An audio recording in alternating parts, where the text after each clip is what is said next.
Hi, I'm Vera, the Cancer Goddess. I'm a 4-time cancer survivor: breast cancer, brain tumor, brain cancer, thyroid cancer. And this is my online digital memoir.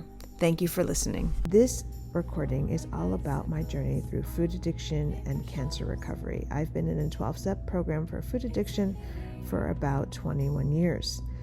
And if you want to see the video recording, there's also an ability to see that on my Substack. So thank you.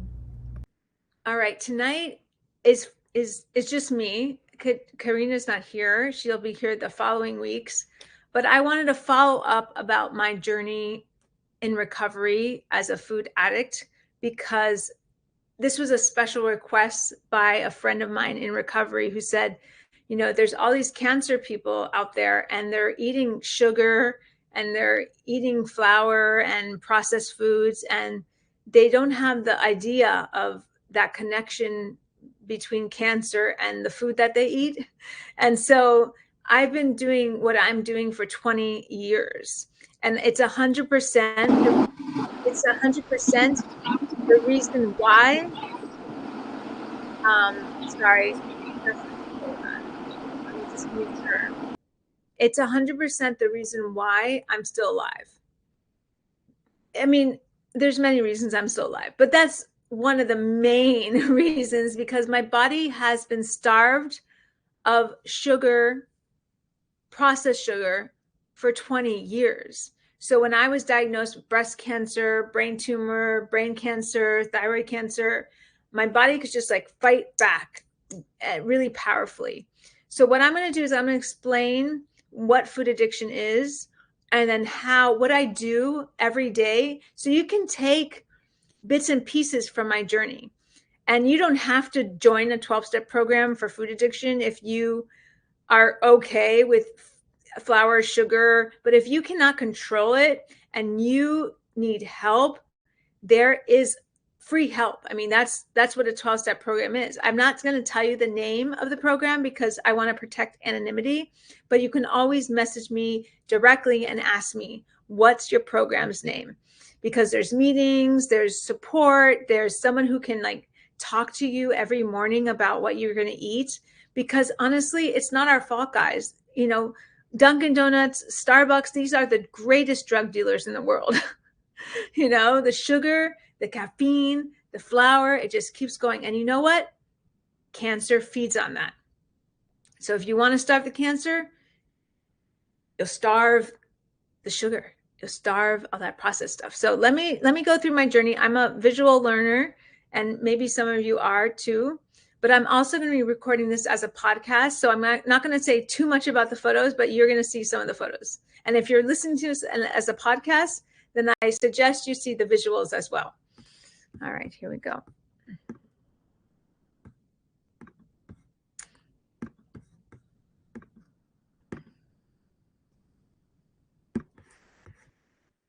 So cancer and food addiction, why does it matter? Why does eating matter when you have cancer? What you eat matter. All right. So I grew up in a very dysfunctional home. And I'm going to be sharing about that in my next podcast, about the trauma I had.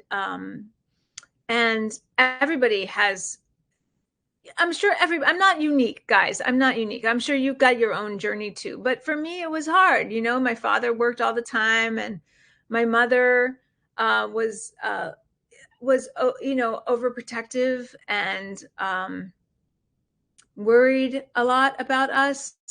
And there was a lot of fighting in the home. And I don't believe I was born with this desire to eat all the time. I think it kind of evolved based on my own trauma of being in the situation where parents were fighting all the time, that I started to use food as a way to escape. So I'm going to go through that, about how that evolved, because in order to understand our desires about eating and how we're eating, we need to go back to where it started. And so yeah, I was a very active, hyperactive, actually, kid, you know, just always running around, always doing dance or, you know, with hanging out with my sister, you know, gymnastics or whatever. I mean, I never did formal gymnastics like my daughter, but, you know, just jumping around and doing somersaults.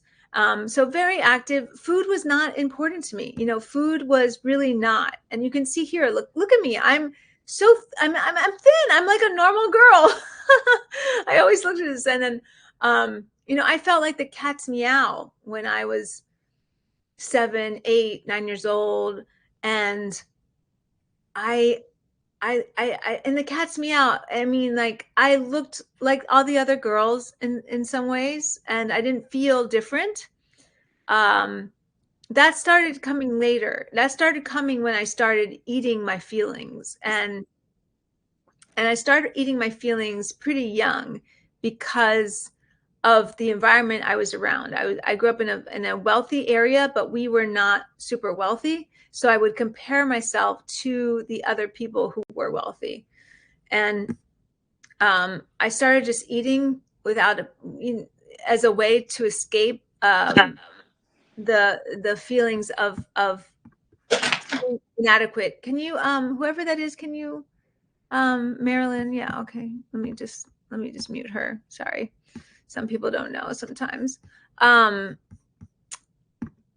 so I would escape, and it was usually fast food restaurants. It was usually like Wendy's or Burger King, and this is not holistic health here, but at the same time, we would also go to high-end restaurants. I remember it was called Unicorn Village. There was a place called Unicorn Village, and they served like all the macrobiotic stuff, and I love that too. You know, it didn't really matter. It just, food became a thing. It wasn't a thing until it became a thing. I mean, I'm sure all of you can identify with that. It wasn't a thing until it was a thing. And so when it became a thing, it was a big thing, and I fueled myself on that. You know, I fueled myself in that, and you know, you can see here, I started to gain weight. I started to get chubby, and then I started to get made fun of. So that was hard. That was hard because in a sense, I wasn't the biggest kid in the class, but yet I had the least self-esteem. And I think being chubby with a lack of self-esteem was a recipe for just bullying. Bullying. And I know a lot of kids get bullying. I'm not saying I'm super unique or anything, but it was constant. It was constant for me. And my lack of self-worth, you know, I didn't like myself. My name was weird. My hair was not, it wasn't like the other girls. The other girls had like straight hair and little outfits. And I looked like I was thrown together, you know. And here, you know, at this point, I struggled with acceptance, basically acceptance of myself. And so I just hid. I hid behind my sister. I hid behind other people because I just did not have self-esteem. I just did not have the self-esteem. And I grew up in Miami, and Miami is a place where it's all about your body, you know, what you look like. And I did not want to be seen. I did not want to be seen. And I remember, you know, being on the beach and wearing t-shirts to hide my body. And I was ashamed of what I looked like. So I just didn't want anybody to see me. So most of my childhood at the beach, I was wearing big t-shirts. And also, I started wearing something called girdles. I don't know if you know what girdles are. They're like, they take your body and they just smush it in. It's kind of like the early spandex, not spandex, but the what the women wear. Oh my gosh. Basically to just Keep what? Say that again. Spanx. Thank you. Spanx. That's what I'm saying. I wore like an early Spanx because my family was wearing Spanx. My sister was wearing Spanx. My mom was wearing Spanx. We were a Spanx family, or not. It wasn't Spanx. It was a girdle.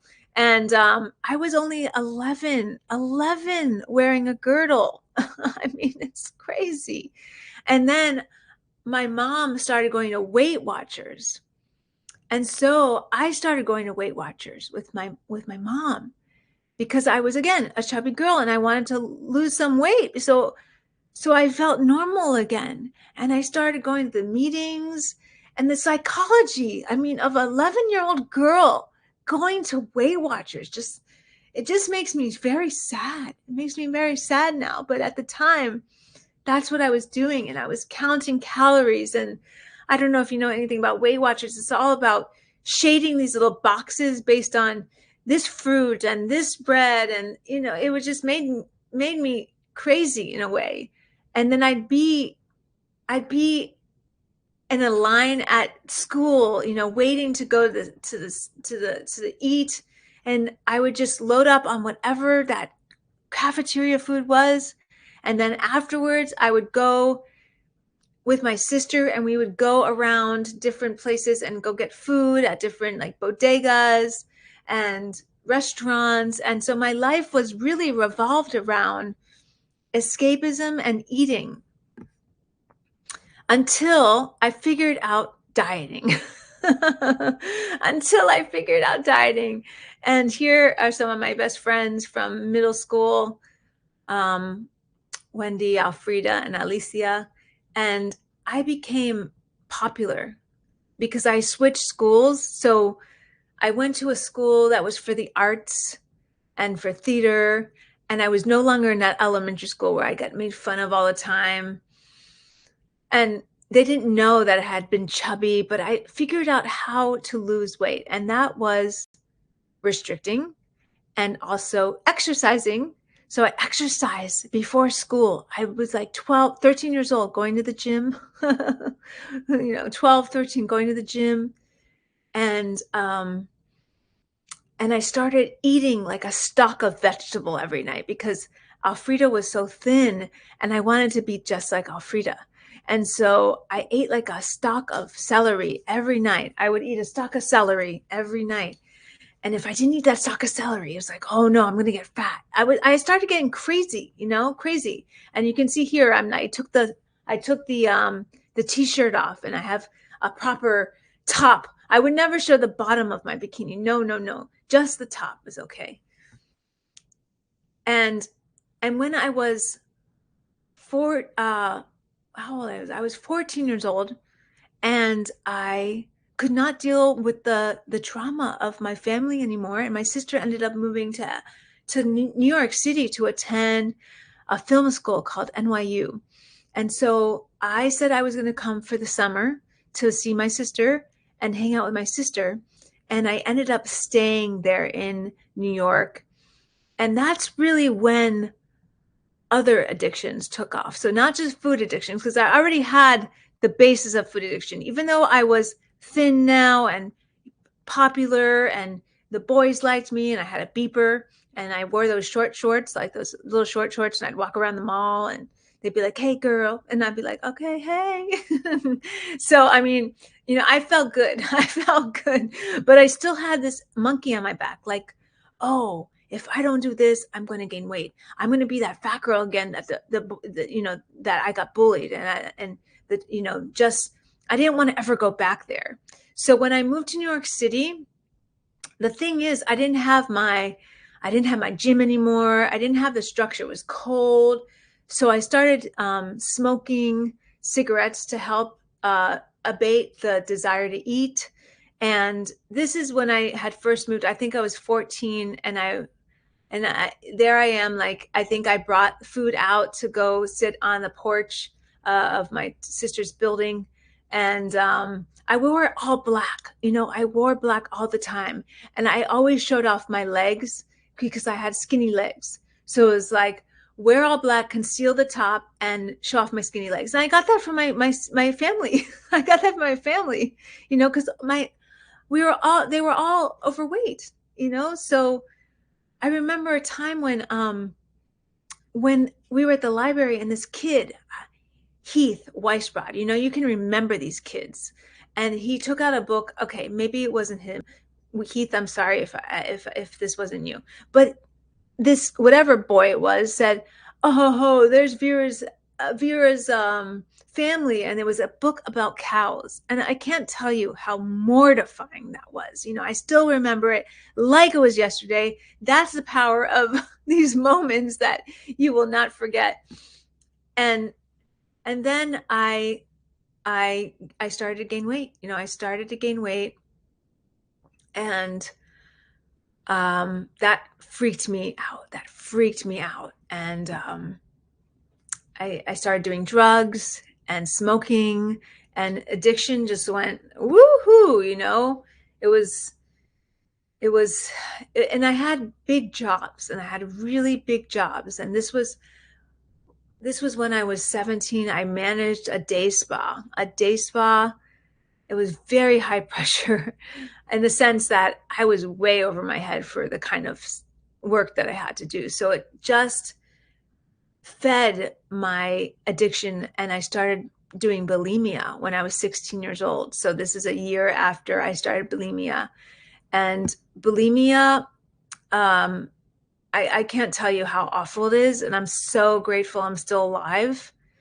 And my best friend was a model, in a sense that she would get stopped all the time and asked, to be in magazines or, photographs. And I can't tell you how hard that was for me a lot of the times, because here I am bulimic and wanting to be so thin, and she is naturally, and she really had no food issues.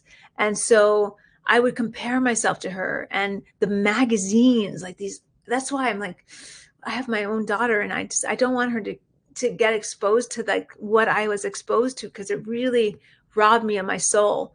And bulimia just robbed me of my joy. I mean, you guys all know me at this point in my goddess community, and you know that I'm full of love and light and joy, and it was just sucked out of me. And you can see that right now, the anger, the get the hell away from me. I don't want to know you. I just want to be with my food and, get rid of it, or do drugs, or, hang out with bands, or whatever nefarious things I was doing, just trying to find my own identity.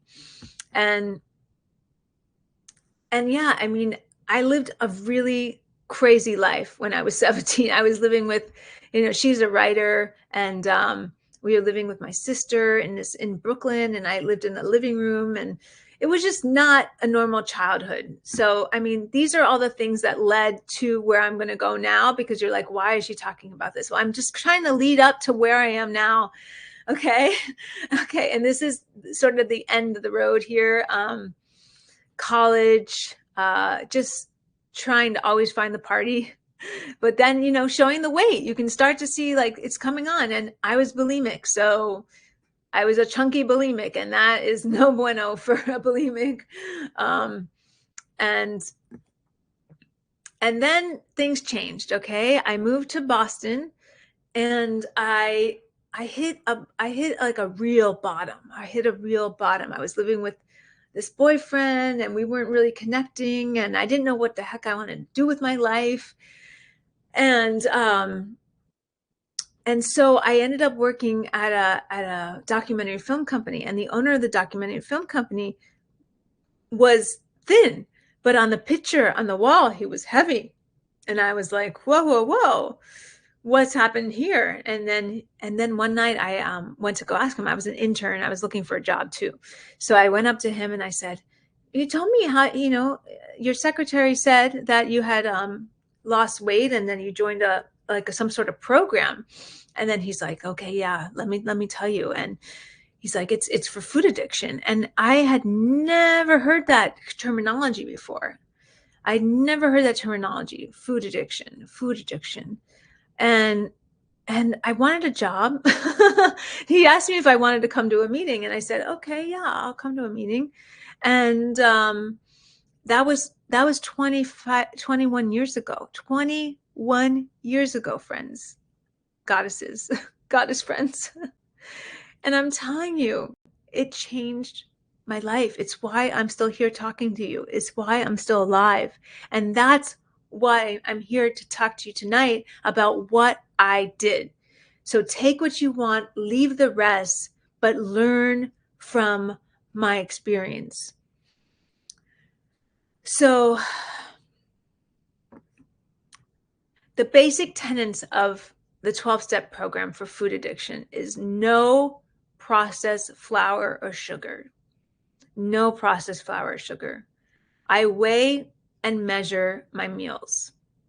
I don't eat in between meals. I eat 3 meals a day. I do a half hour of quiet time daily. I have a sponsor and I go to meetings. There's other tools like the telephone and writing. And this is all to help. It was all to help me. And I still do it. I still do this every day. I went to a meeting today. I weigh and measure my food. I don't eat flour and sugar. I still do this. But this is all to help. This was all to help me get off of the flour and sugar because it's so addictive. And if you can do it on your own, God bless. And I have a friend who started Bright Line Eating. If you haven't heard of it, Bright Line Eating. And that is not a 12-step program. It's what we do in my 12-step program, but it's more commercialized. So this is an example, like what are the types of food that I would eat or I still eat? And it's very basic. It's very basic. It's vegetables. It's whole grains. It's proteins. It's not complicated. It's fruit. It's salads. And there's a lot of people saying, oh, you got to eat this, not eat that. You got to eat this. This is very simple, and it gets you off of the sugar and it gets you off of the processed flour. And if you have weight in your body, you just eliminate the grain. That's all. And then you stick with the vegetables and the protein and the salad. And generally the ounces are very simple too. It's 4 ounces for protein, 6 ounces for vegetable, 6 ounces for salad, 1 tablespoon of oil. That would be a typical lunch or dinner. And breakfast would be 8 ounces of milk or yogurt, 1 ounce of grain, 6 ounces of fruit. And that's it. It's simple. Breakfast between usually 6 and 8 a.m., lunch between 12 and 2, and dinner between 5 to 7 or 6 to 8. And that's it. That's it. And you don't snack. And you don't snack in between meals because you're not allowing your body to rest and digest. If you're constantly snacking, you're not allowing your body to rest and digest. And that is the key. It's the key to health, is allowing your body to just stop eating. That's the whole thing with intermittent fasting. It's the whole thing with fasting as well. And I am doing intermittent fasting every day. So you need to have that discipline, and having that scale is so freeing because then you don't have to think about what you're eating. It's really a miracle. That scale has saved my life. And here's me. I'm just so grateful. I was able to have 2 pregnancies and lose the weight. I mean, I didn't even really gain much weight. It was just baby, but I lost that baby weight like no problem. Any little weight I had, I just lost it. And you guys know where I'm coming from. I'm not coming from being this like skinny little happy person. I was a miserable food addict, So this, this is such a gift, that my kids have never known me not in recovery, I've never shared a glass of wine or dessert with my husband. And you know what? I don't care. I don't go to social events and go, hang out at the buffet table. I'm there talking to people. My life is dramatically different. And so when I was diagnosed with cancer, I just kept doing this. I just kept doing the same thing that I was doing now. There's no special nutrition. I was just eating no flour, no sugar, mostly, vegetables, protein, salad, fruit. And I mean, I ate more dairy then than I do now because I do more Ayurvedic eating, which is still very much aligned with what we do. I don't eat raw at this point because apparently in Ayurveda, it's when you eat raw, it takes a lot more digestion power for your body. And so when you're eating things that are cooked, then it's less manpower for your body, and your body can focus on other things like repairing your cells. And so when I went through chemo, I did not know what I know now. I just want to say I do not know what I know now. I do not eat during chemo. I fast during immunotherapy. I didn't know this then, and I learned that actually through a client that I was working with, my co-founder Helene. She fasted during chemo, and I asked, why? And she said it mitigated the side effects. And why does it do that? It protects your cells as well. It protects your good cells and kills the bad cells when you fast. And that's what you want when you're doing chemo. You want to get those, kill the cells as much as possible, but you want to also keep the good cells. You don't want all the good cells to go. So if your body is just in that state of healing cancer through this, the chemotherapy, it's best to not eat so your body can just focus on healing and instead of digesting. So there I am, no fear. And at the same time, I was also using essential oils. I still am working for this company where I was talking about, holistic living and non-toxic living and what's in our food and what's in our cleaning products and what's in our hair care products. And, it's a whole lifestyle. I mean, it's not just about food. It's about everything detoxifying, getting everything out and just, fighting cancer on a million different levels, not just one level. And that's an example. I mean, when I was having lunch and dinner, I had like a whole regimen of also supplements I was taking. And I still take supplements. It's changed since then, but I still love my oils and I still use a lot of the products that I was promoting at that time. And so, here are some more examples of some of the meals I was having around that time. I don't eat as many eggs, to be honest, anymore. But beans and lentils and tempeh and tofu and, do I eat meat? I mean, sometimes, once in a blue moon, but I don't eat a lot because it doesn't really, it doesn't, I don't have a craving for it actually anymore. I don't have a craving for it. And then, so after my breast cancer, I had a brain tumor. And then after that, I had brain cancer. So I think this was, I'm trying to think.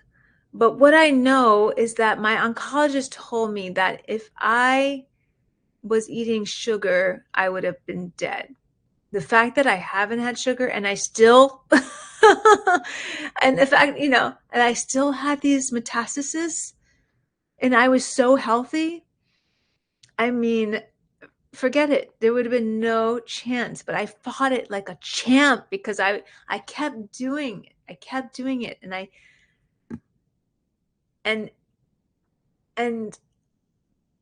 I'm so blessed, I'm so blessed. My friends took care of me at this time, and here they made me some. I just want to show you the food again, and people think, oh my God, white rice. Well, I really like white rice.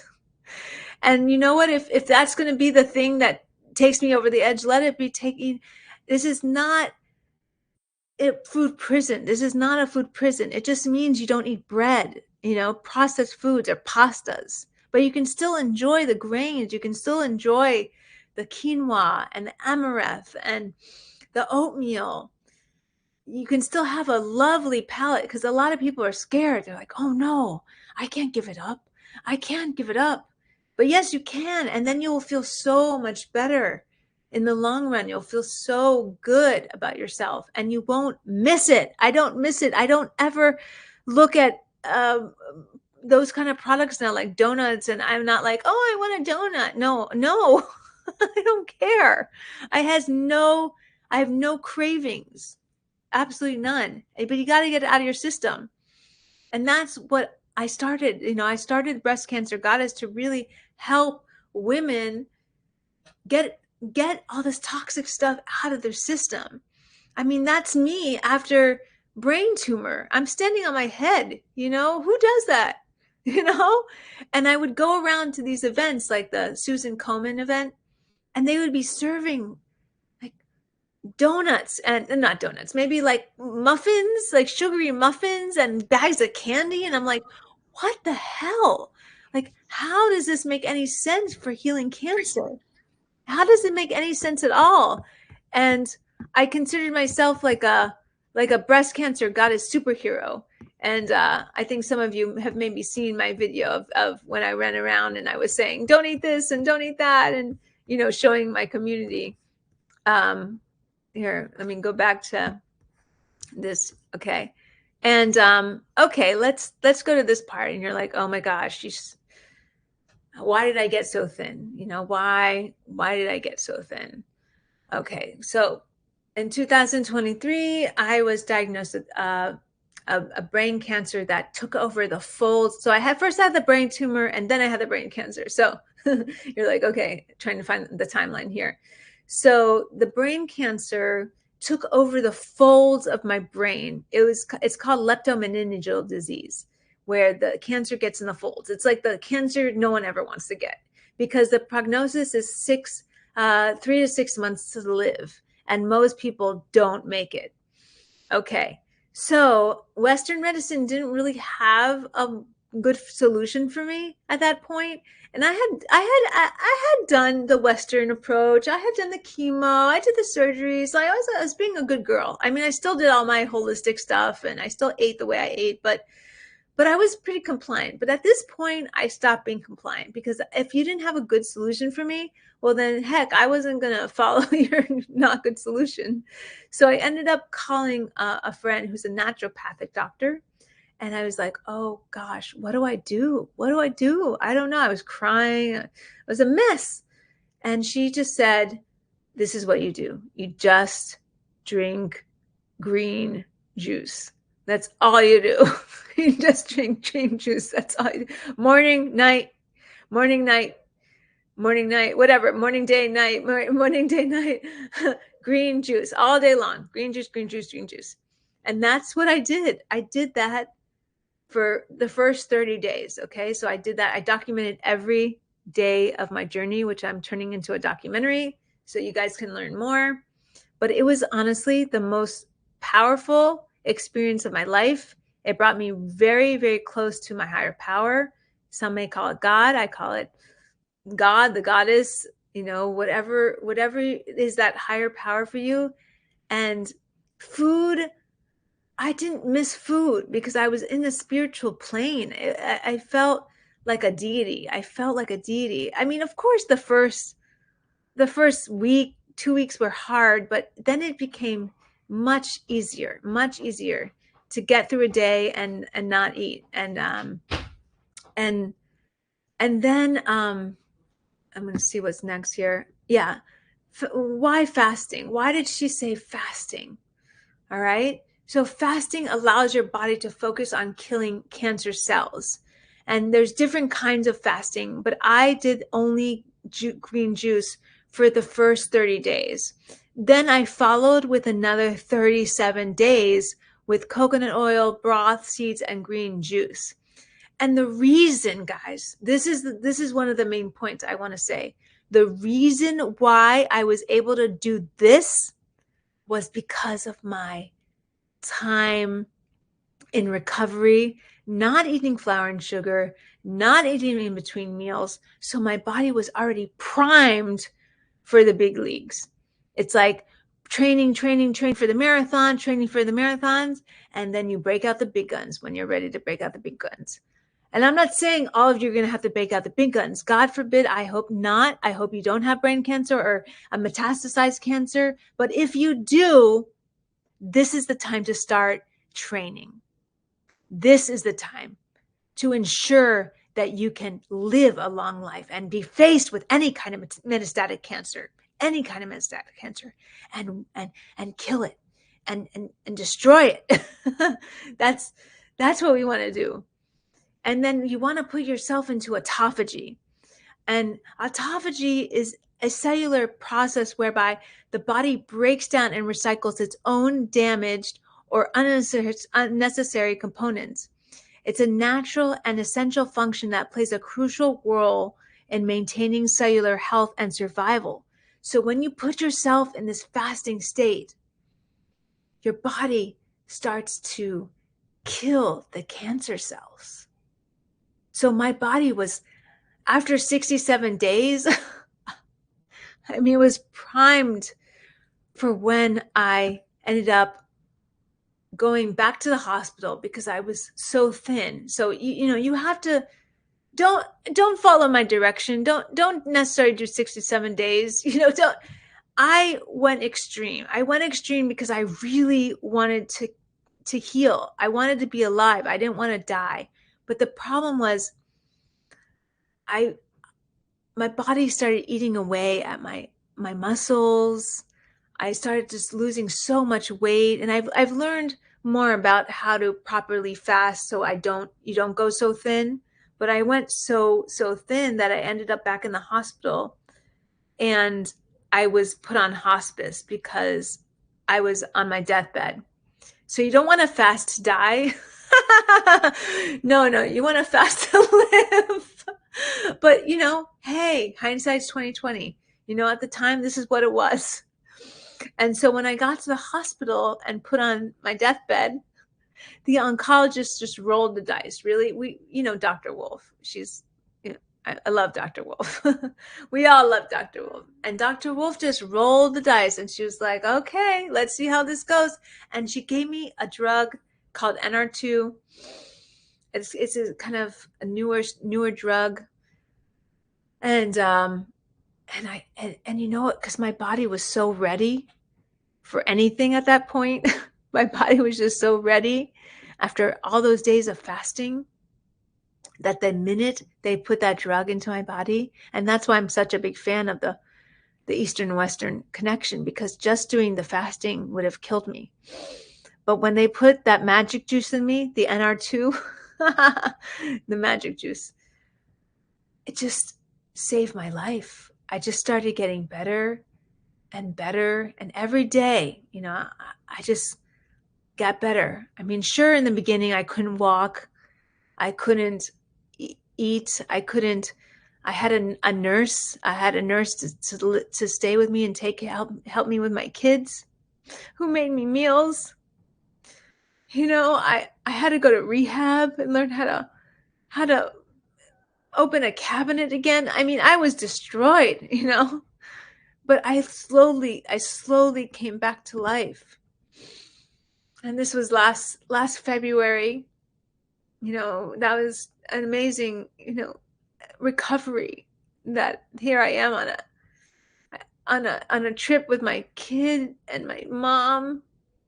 This is on Valentine's Day. This is exactly last year.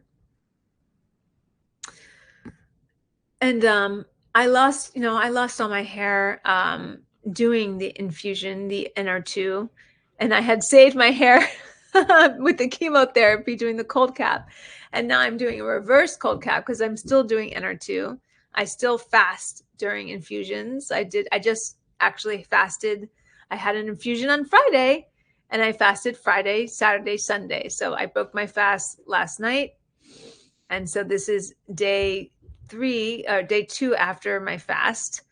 And I ended up going to India 2.5 weeks ago. I mean, sorry, not 2.5 weeks ago, a month ago.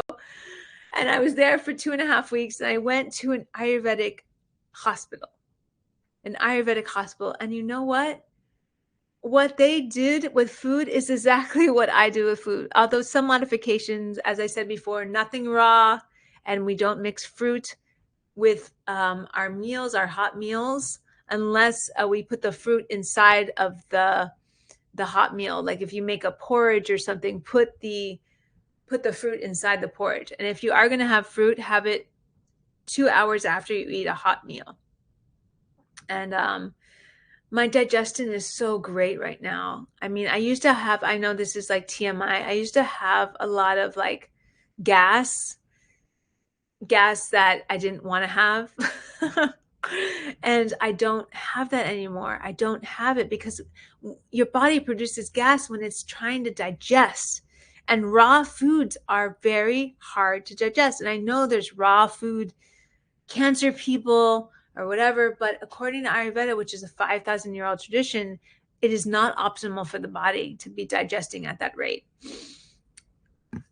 And so Ayurveda, same thing as what I'm doing in recovery in my 12-step program, 3 meals a day, and occasional fasting by not eating in between meals. Ayurveda is not as extreme as what I'm doing in addiction program, but it's the same basis. And in Ayurveda, I have let go of also cheese and yogurt, and I cook my fruit now. And so, yes, I'm going to stop sharing.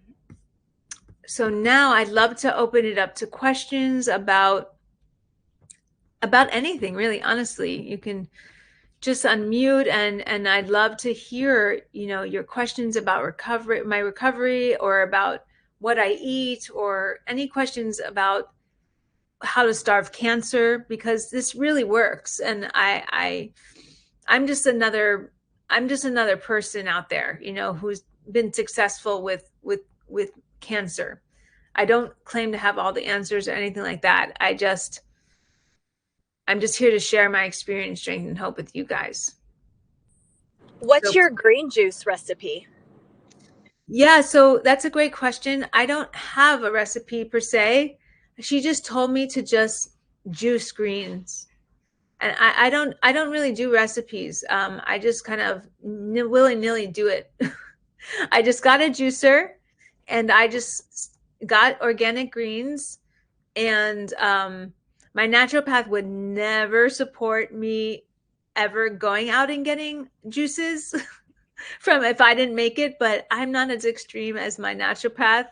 And so I did go out and get, I would just go to like a place, and they would have like a green juice right down the street from me. And it was all kale and celery and, not fun juices, just the green juice. And you learn to love it. You learn to like it. You learn because your body is just sucking it in and healing, you just like feel the healing. You feel the healing. Great question.